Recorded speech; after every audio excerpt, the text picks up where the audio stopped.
The news just hit the paddock.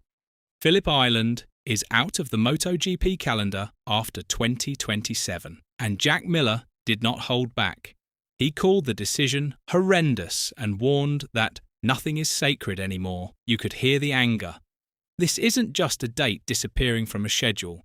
This is one of the most iconic tracks in the world being pushed aside as Liberty Media reshapes the sport's future. If a circuit that defines speed, bravery and history can be cut, what does that say about where MotoGP is heading? And what could be next?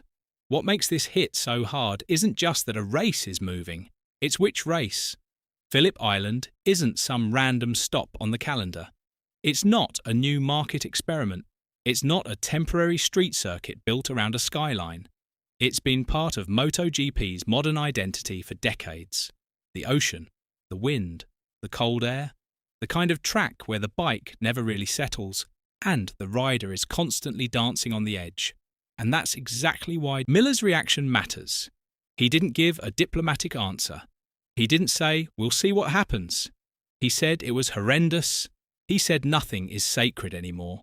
That's a powerful thing for a rider to say publicly, especially one who understands both sides of the sport, because this isn't happening in isolation. Liberty Media is now shaping MotoGP's direction. And when Liberty moves into a championship, people immediately think of Formula One, bigger hosting fees, bigger markets, bigger global expansion. On paper, that sounds smart. Growth is good. Investment is good. But growth always comes with trade-offs. Adelaide is the reported destination, a city venue, a new commercial deal. Governments bid, promoters pay more, the numbers look better on paper. From a business perspective, it makes sense.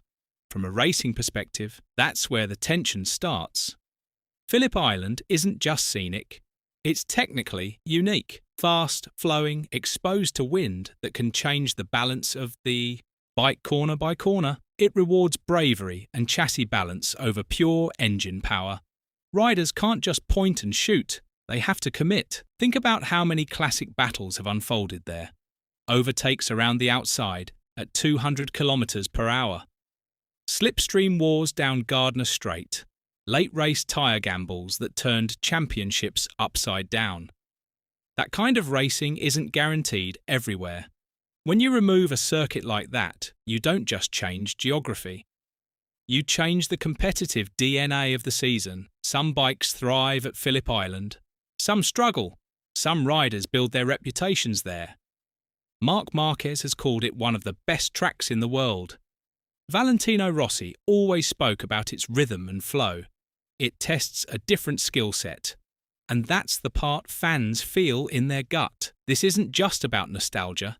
It's about what kind of racing MotoGP wants to prioritise. Because once you open this door, you can't close it easily. If a 30-year relationship with one of the most iconic venues in the championship can end, what stops it from happening somewhere else? Assen has history. Mugello has soul. The Sachsenring has a corner that breaks riders every single year. But history doesn't pay hosting fees. History doesn't guarantee a government will write the check. That's the uncomfortable truth. Inside the paddock, there's a quiet anxiety growing. You won't hear everyone say it out loud.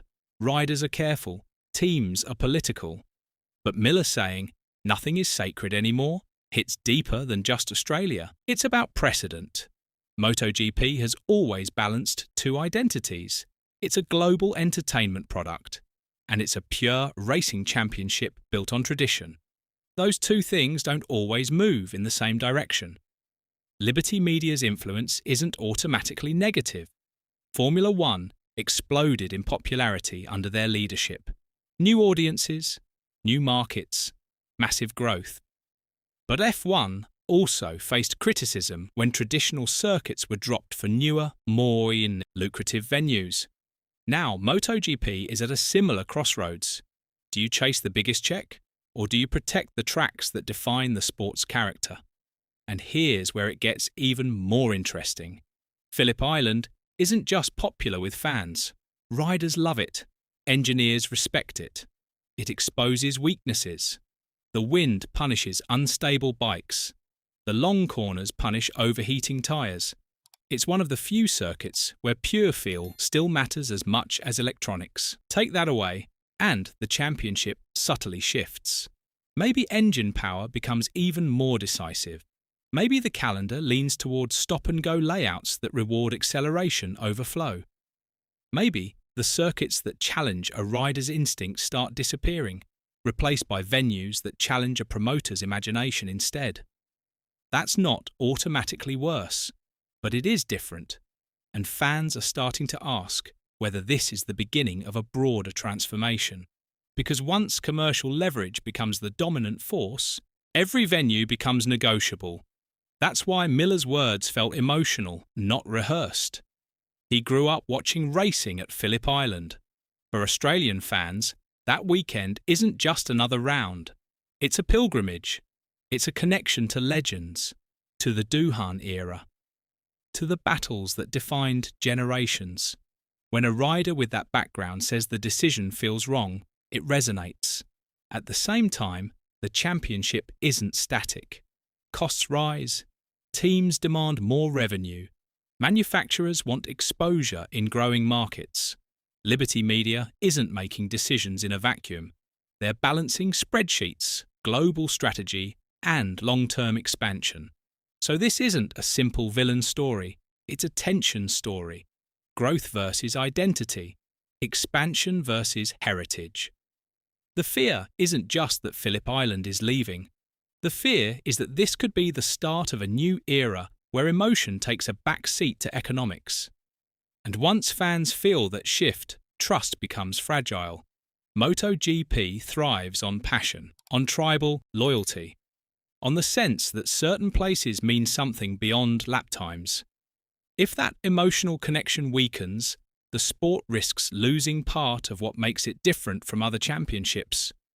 Right now, nothing else has been officially targeted. Assen isn't gone. Mugello isn't gone. But the conversation has changed. When the news broke, it wasn't just Australians reacting. Fans worldwide started asking the same question. If Phillip Island can disappear, what's next? That question lingers. Because once you prove that a legendary venue can be replaced, the safety net is gone. MotoGP is evolving. That's undeniable. The sport wants to grow. It wants new audiences.